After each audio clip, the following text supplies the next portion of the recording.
Une nouvelle salve dans la guerre commerciale du président Donald Trump. Lundi, il a annoncé des droits de douane de 25% sur l'acier et l'aluminium. C'est une grosse affaire, c'est une grande affaire. C'est un nouveau départ pour rendre l'Amérique à nouveau riche.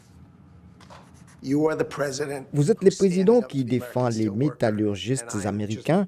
Je suis extrêmement impressionné et ravi d'être à vos côtés.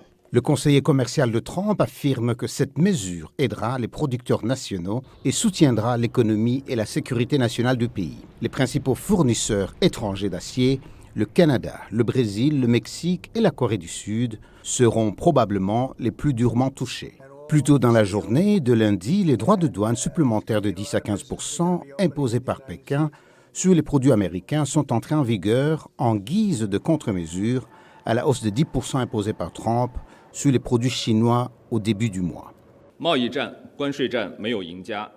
Il n'y a pas de gagnant dans les guerres commerciales et tarifaires. Ce qu'il faut maintenant, ce n'est pas une augmentation unilatérale des droits de douane, mais un dialogue et une consultation sur un pied d'égalité fondé sur le respect mutuel.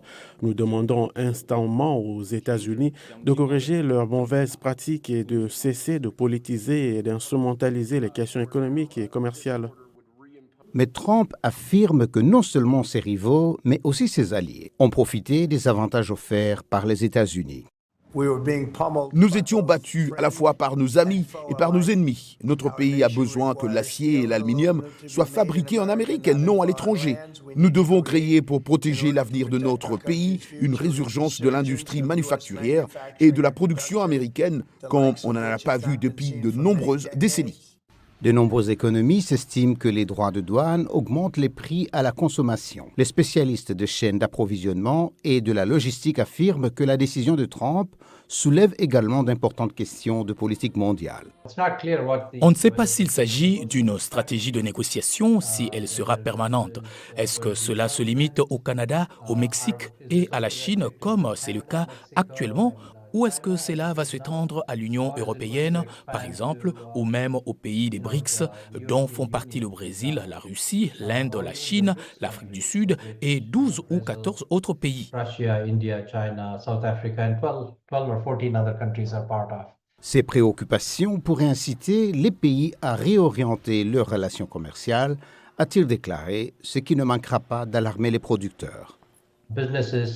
Les entreprises détestent l'incertitude. Elles vont donc tout mettre en pause. Cela signifie qu'il pourrait y avoir une diminution de l'activité de production alors que, dans le même temps, les droits de douane pourraient avoir des effets inflationnistes. Les partenaires commerciaux des États-Unis ont prévenu que ces droits de douane pourraient nuire aux constructeurs automobiles et navals ainsi qu'à d'autres industries américaines.